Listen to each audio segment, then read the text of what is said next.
Good afternoon, everybody. I'm Sylvia, the crafty old lady, and we are in the middle of Junk Journal July, but I'm actually filming this on July 2nd, and I'm realizing that it's going to be really hard to keep up with my own personal journal and to do Junk Journal July. I don't know how I did it last year, but I did, and I did Junk Journal January too, which was easier, I think, because not much is going on in January except for a couple of birthdays.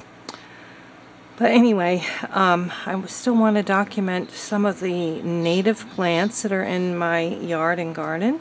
This is fleabane, this is purple echinacea, and this is purple milkweed. And these two volunteered themselves. I don't know where they came from, but we suddenly have this everywhere because we stopped mowing certain parts of our yard. And then this, we had one plant about 2 or 3 years ago. We had one milkweed plant. And this year, we have 12 or 13, and this is the first year that they've flowered. And let me tell you, they smell delicious. It's just a beautiful smell. I never knew that before. You know, I've had experience with milkweed, seeing milkweed, but I've never really knew it smelled so good.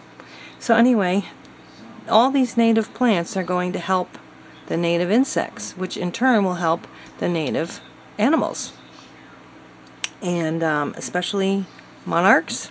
And here, monarchs love these two. Their caterpillars eat the leaves, and the butterflies eat the flowers, and then the butterflies they like to eat the pollen from the echinacea. So, and you know, monarchs are endangered, so it's very important that everyone do their part to bring native plants back to their backyards. Anyway, I already started doing this and then realized I should film it. So I still have a few more little plants that I want to plant. This is my little tiny blueberry bush. I don't know if you can see it, but there's about 20 blueberries on it this year. This is another plant that is a native plant, and I think it's called Indian blanket. And I found out it may not actually be native to our area of North America, but it is native to North America.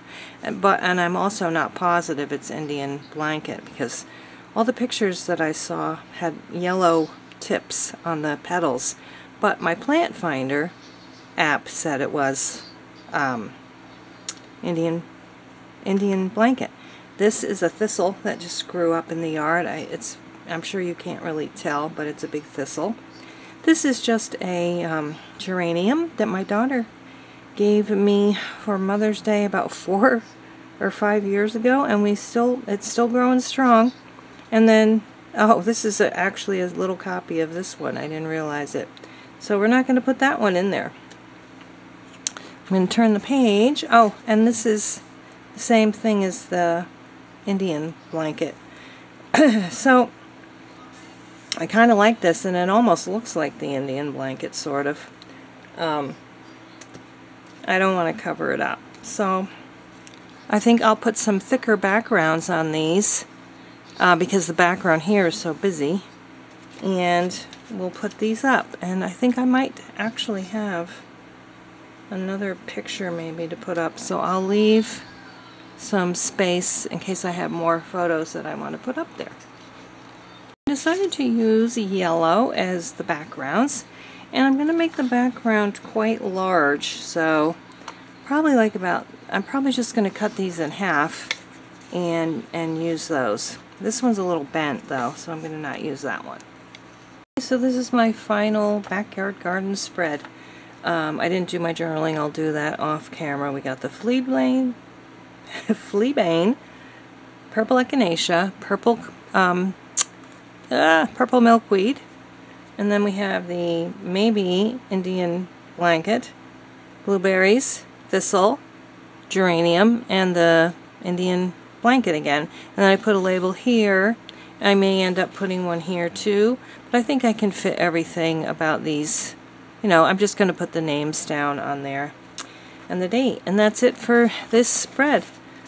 Thank you so much for watching, and I hope you're having a wonderful day, and I hope you're happy and healthy. And we will see you again in the next video. Bye-bye.